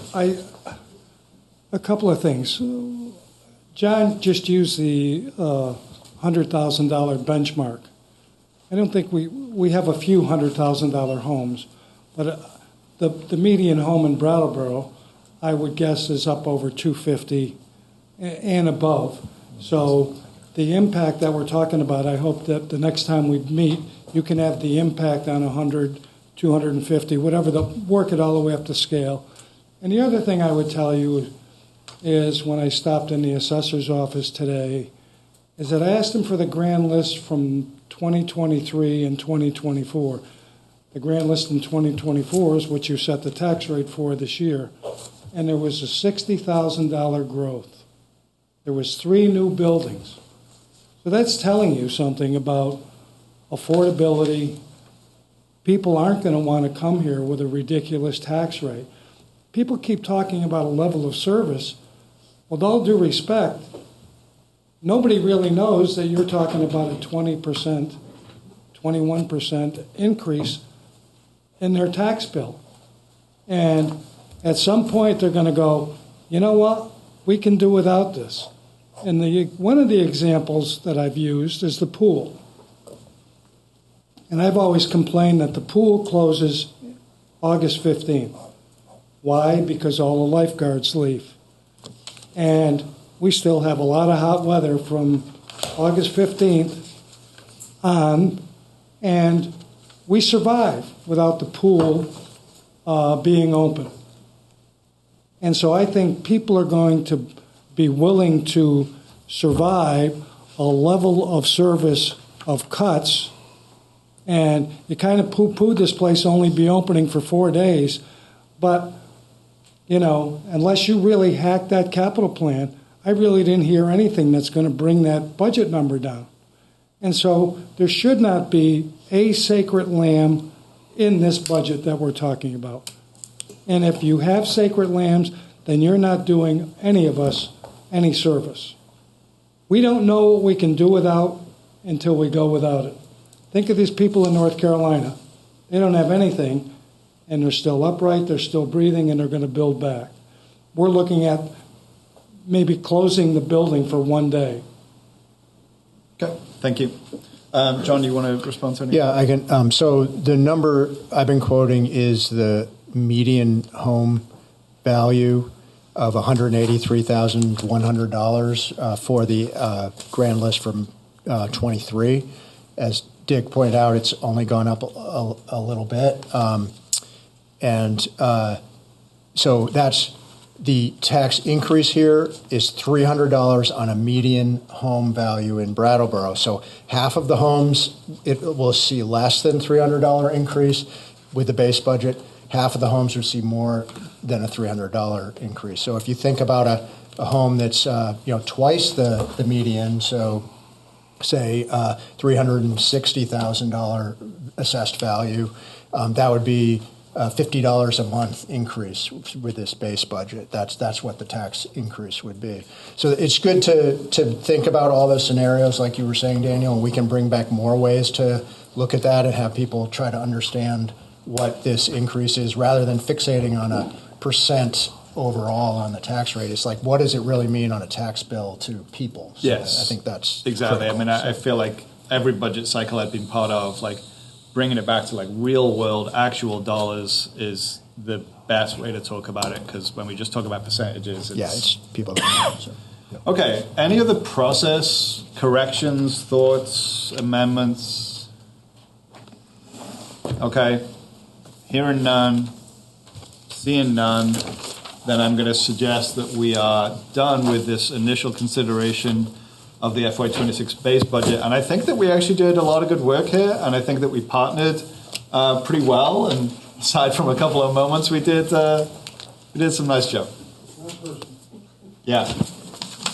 If I could just emphasize the importance that I see of the forum next Tuesday for people to come in and learn about and talk about the budget. I'm very hopeful that we'll have a really good turnout for that, and certainly people here, but also people who aren't here, I hope we'll see there. Great. So Franz is referencing the budget open house, which is next Tuesday at the library from 4 to 6 p.m. John, you wanted to add? Yep, I just wanted to second that, what Franz is saying. I think that's a really good see, as Dick mentioned, like we really only had one proposal that was on the floor tonight of a service reduction.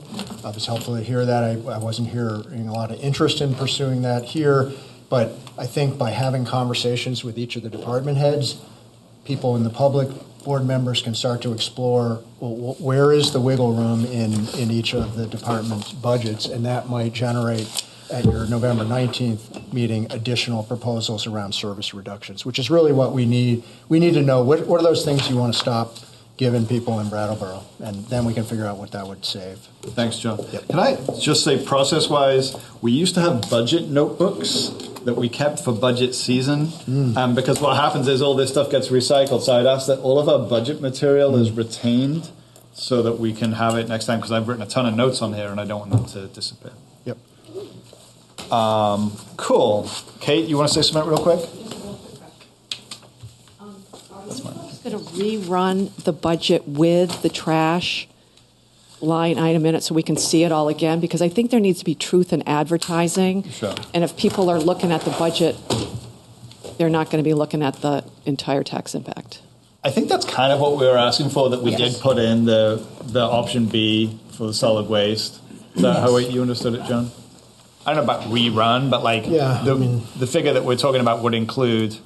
I mean, all the information is in the materials that you have. It would be a 1.4 million increase or another 8% on the tax rate for doing what was suggested. Yeah. I think if you want to basically accept that alternate, we can add it back into the base budget and rerun it as a kind of working draft or something like that. I think we should. Yeah, I think that's fair and honest, and I understand why you didn't include it, because we hadn't made that decision, and we still haven't made that decision, but it's at least a draft, as you say. Well, we're going to make that decision. Yeah, pretty soon. Yeah. I think it's a fair assumption to include. Yeah. Okay, cool. So base budget discussion number 1 concluded. That leaves us with nothing else but to adjourn. I move to adjourn. Liz has made a motion to adjourn. All those in favor, please raise your hand and say aye. Aye. Aye. That passes some number of votes to 0. I think definitely 4 I heard. Maybe 5. 5-0. We are adjourned. Thank you, BCTV. Thank you, town staff. Thank you, members of the public. And I hope everybody has a nice election eve and wakes up to something good tomorrow. Or the day after.